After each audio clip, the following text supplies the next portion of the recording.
नमस्कार बंधुरा आमी श्रीपर्णा आमार भालो लागा थेके भालोबासार नतून आरेकटी ब्लगे आपनादेर जानाई स्वागत। आजके आमरा ताकदा थेके जाबो दार्जिलिंग घुरते। ताकदा एसे एत काछे थेके दार्जिलिंग जाबो ना ता कखनो हय? तबे एबारे कोनो गाड़ी बुक करे नय, एबारे ताकदा थेके लोकल ट्रांसपोर्टे पार हेड 80 टाका करे नेय। আপনার 7:30টায় একটা বাস ছাড়ে, 8টায় একটা বাস ছাড়ে, আবার হচ্ছে আপনার 12টা 12:30টায় এরকম বাস ছাড়ে। তো আমরা 7:30টার বাসে তাই আপনার ছাড়লো প্রায় তখন 8:30টা বাজে। বাসে আপনার একটাই জায়গা খালি, দুটো জায়গা খালি ছিল। তো আমি আর আমার হাজব্যান্ড সিটে বসলাম, আর ছেলেরাও মাঝ রাস্তা থেকে সিট পেয়ে গেল। তো আমরা এখন যাচ্ছি বাসে করে আপনার এতে দার্জিলিং ঘুরতে। যথারীতি দার্জিলিং যাচ্ছি আর বৃষ্টি পাবো না তা তো হয় না, সমানে বৃষ্টি পড়েই যাচ্ছে। আর এই হচ্ছে আমাদের ঘুম স্টেশন। রাস্তার এদিকে বসাতে ওদিকে আপনার ঘুম স্টেশনটা হয়তো ভালো করে আসবেও না। তো আমরা এবারে আবার কি করেছিলাম যে ছাতা নিয়ে আসিনি। ছাতা বাড়িতে এত ছিল মানে কি বলবো, আগের বারেই তো অতগুলো ছাতা কেনা হয়েছিল। এইটা হচ্ছে আপনার গোর্খা মেমোরিয়াল, ওয়ার মেমোরিয়াল এরকম কিছু একটা। এখানে আপনার এই টয় ট্রেনে বাতাসিয়া লুপ, এটা হচ্ছে বাতাসিয়া লুপ, এখানে টয় ট্রেনে করে ঘোরানো হয়। তো আস্তে আস্তে আমাদের বাস এগিয়ে চললো, কিন্তু তাকদা থেকে আপনার যদি ঠিক মতন যাওয়া যায় দার্জিলিং যেতে হয়তো 40 কি 45 মিনিট, হয়তো খুব বেশি 1 ঘন্টা লাগে। কিন্তু দার্জিলিংয়ের এই বিখ্যাত জ্যাম দেখছেন, কি বিশাল বড় জ্যাম এখানে, যার জন্য আমাদের প্রায় 3 থেকে 3.5 ঘন্টা লাগলো দার্জিলিং পৌঁছাতে। কি যে বলবো, মানে ভাষা নেই। এত সুন্দর একটা হিল স্টেশন, আগের বারেও বলেছিলাম যে, কিন্তু সেটাকে মেনটেন করা হচ্ছে না। আর ওভার কনজাস্টেড, মানে এত নোংরা করে রাখা রয়েছে যে কী বলবো। টয় ট্রেনের আওয়াজটা কানে এলেই যেন গায়ে কাঁটা দিয়ে যায়। তবে এখনও অবধি দার্জিলিংয়ে টয় ট্রেন কিন্তু আমার চড়া সৌভাগ্য হয়ে ওঠেনি। আস্তে আস্তে বাস এগোবে কি, মানে গড়াতেই চলতে আরম্ভ করলো আর কি, এই আর কি। মানে একটু হয়তো 1 পা গেল, হয়তো দাঁড়িয়ে রইল 15 মিনিট 20 মিনিট।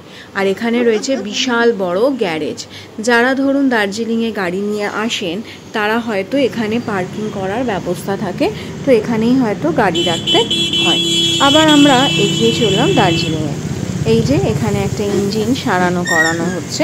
তো টয় ট্রেনের এই আওয়াজটাই কিন্তু ভীষণ, মানে সত্যি সেই অতীত ইতিহাসকে যেন তুলে ধরে আমাদের সামনে। বিশাল অবস্থা খারাপ, মানে যেতেই কোমর ব্যথা হয়ে যাচ্ছিল। আগের বারেও আমরা গাড়ি বুক করে লামহাটা থেকে দার্জিলিং গেছিলাম, সেও তাই 2.5 থেকে 3 ঘন্টা, যে রাস্তা 40-45 মিনিটে শেষ হয়ে যায়, সেই 2.5 থেকে 3 ঘন্টা আমাদের যেতেই সময় লাগে। আর এই যে আমাদের এসে গেছি আমরা দার্জিলিং স্টেশন। দেখুন কতগুলো ট্রেন দাঁড়িয়ে আছে, মানুষজন নিজের সুটকেস নিয়ে বসে আছে। কেউ হয়তো ফেরার ট্রেন ধরবে, আবার কেউ হয়তো সবেমাত্র এসে পৌঁছেছে।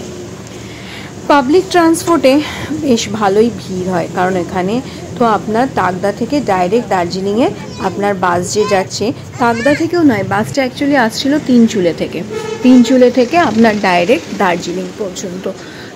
ভাড়া হচ্ছে আপনার তাকদা থেকে আমাদের ভাড়া নিল ওই 80 টাকা করে পার হেড।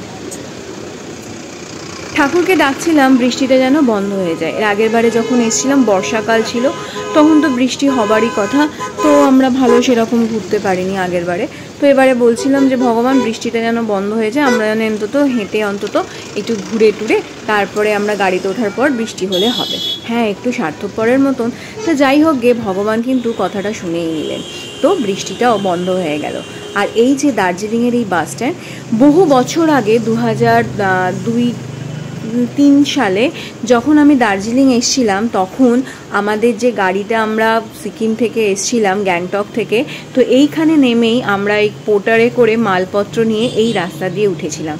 আজ বহু বছর পর আবার সেই রাস্তা দিয়ে ওঠা দার্জিলিং ম্যাল পর্যন্ত। রাস্তাটা যথেষ্ট খাড়াই। যখন আমার শাশুড়ি মা এসেছিলেন, ওনার উঠতে গিয়ে সে চোখ টোক ঠিকরে বেরিয়ে এসেছিল, পুরো এরকম অবস্থা হয়েছিল, মানে এত খাড়াই রাস্তা। তো যাই হোক, আমরা আস্তে আস্তে চলার পথ ধরে এগিয়ে যেতে থাকলাম দার্জিলিং ম্যালের দিকে। দার্জিলিংয়ে এটা একটা হেরিটেজ বাংলো, এটা কিন্তু আপনার মানে হোটেল হিসাবে এখন রেন্টে দেওয়া হয়। তো এইরকম জায়গায় থাকার একটা আলাদাই আনন্দ। দার্জিলিংয়ে আমরা ম্যালের ওপরে একটা হোমস্টে পেয়েছিলাম, কিন্তু ওনার না পার্কিং ফেসিলিটি নেই, আর দার্জিলিং ম্যালের ওপর আপনার গাড়ি উঠতে দেয় না। তো নিচে কোথাও পার্কিংয়ে আপনাকে গাড়ি পার্ক করে রাখতে হবে, তারপরে মিনিট 5-7 হাঁটা ওয়াকিং ডিস্টেন্স, তারপরে আপনি গিয়ে হোমস্টেতে পৌঁছাবেন, যেটা আমাদের জন্য খুব মানে ইম্পসিবল ব্যাপার ছিল, কারণ জ্যাককে নিয়ে আর অত জিনিসপত্র তো দেখেইছেন আমাদের সাথে কত জিনিসপত্র থাকে, তো সব কিছু নিয়ে ওরভাবে হেঁটে হোটেলে যাওয়া অসম্ভব ব্যাপার। তো সেই জন্য আমরা তাগদাতেই থাকাটা নিশ্চিত করেছিলাম।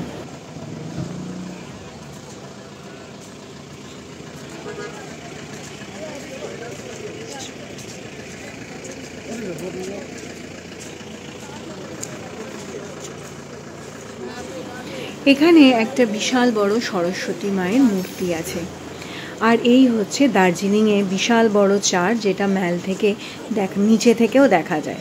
তো আমরা ওই ম্যালের রাস্তার খোঁজের জন্য আস্তে আস্তে এগিয়ে যাচ্ছি।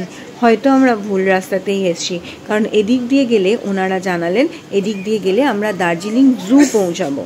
তো আমরা আবার ঘুরে নেমে একটু নিচের দিকে গিয়ে একটা রাইট সাইডে টার্ন আছে, সেই টার্নটা দিয়ে উপরে উঠে গেলে পাবো আমরা ম্যাল। এই রাস্তাটা হচ্ছে দার্জিলিং জুয়ের দিকে। আবার আমরা একটু এগিয়ে এসে তারপর রাস্তাটা টার্ন নিয়ে চলে এলাম ম্যালে।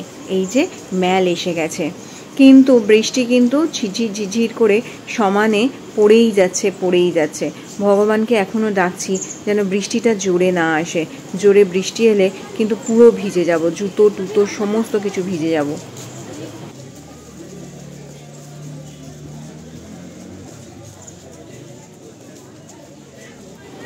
দার্জিলিংয়ে এই একটা জায়গায় আমার একটু পরিষ্কার পরিচ্ছন্ন লাগে, বাকি নিচের যে জায়গাগুলো এত নোংরা কেন কি জানি। এখানে বৃষ্টি পড়াতে বেশ জলও জমেছে, চারিদিকে জল পড়ে রয়েছে, তবুও মানুষজনের ভিড় কিন্তু এখানে কম নয়। কত সুন্দরভাবে চারিদিকটা গোছানো সাজানো দেখুন, আর ছোট ছোট বাচ্চারা এখানে কুংফু ক্যারাটের প্র্যাকটিস করছে।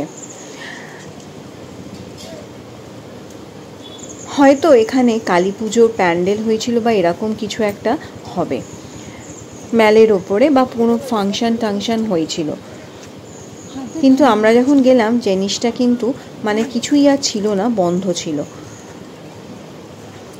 দার্জিলিং শুধুমাত্র একটা বেড়ানোর জায়গা নয়, দার্জিলিং আমাদের অনুভূতি, আমাদের অনুপ্রেরণা, আমাদের ভালোবাসা, আমাদের সব কিছু।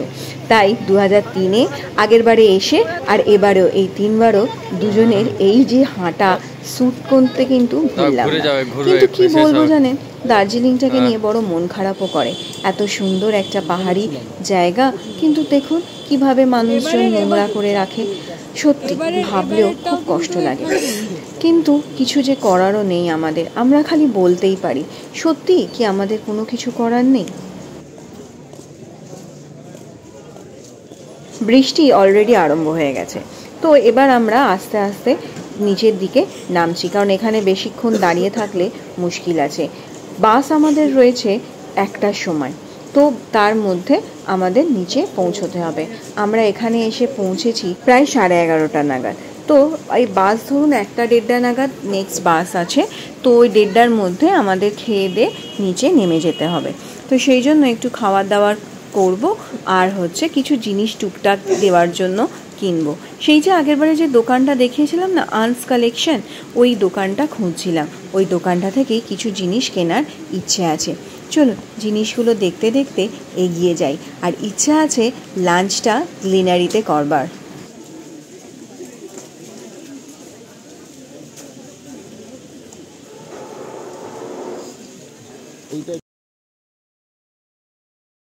দুধারে এত রকমের সাজানো জিনিসপত্র দেখে সত্যি চোখ জুড়িয়ে যায়। কত রকমের বিভিন্ন দামে আপনার পাবেন শাল, পঞ্চু, সোয়েটার, টুপি, মোজা, অনেক রকমের জিনিস। তার সাথে রয়েছে খাবারের দোকানও, বইয়ের দোকান, ঘর সাজানো জিনিসের দোকান। আর এই যে আমাদের এসে গেছি গ্লিনারিতে। দার্জিলিং এসে গ্লিনারির সামনে ফটো সেশন না করলে কিন্তু দার্জিলিং আসার কোনো মানেই হয় না। প্রথমে আমরা ঢুকলাম ব্রেকফাস্ট করতে, তো গিয়ে ওনাদের জিজ্ঞেস করলাম যে লাঞ্চে কখন কি হবে না হবে। যেহেতু বৃষ্টি পড়ছিল বলে ওনারা ব্রেকফাস্টের জন্য বাইরের জায়গাটা বন্ধ করে রেখেছিলেন। তো ওই বাইরে একটা দুটো ফটো তোলার জন্য বেরোলাম, ঝিরঝির করে বৃষ্টি বাইরে পড়েই যাচ্ছে। আর লাঞ্চের জন্য যে ওপরে যাওয়ার যে জায়গাটা সেটা ওনারা বন্ধ করে রেখেছেন বৃষ্টির জন্য। তো লাঞ্চ বললেন 12টার আগে লাঞ্চ পাওয়া যাবে না। তো এখন তো দেরি আছে, তো আমরা ভাবলাম ততক্ষণ আমরা একটু কিছু খেয়ে নিয়ে তারপরে এসে লাঞ্চ করব।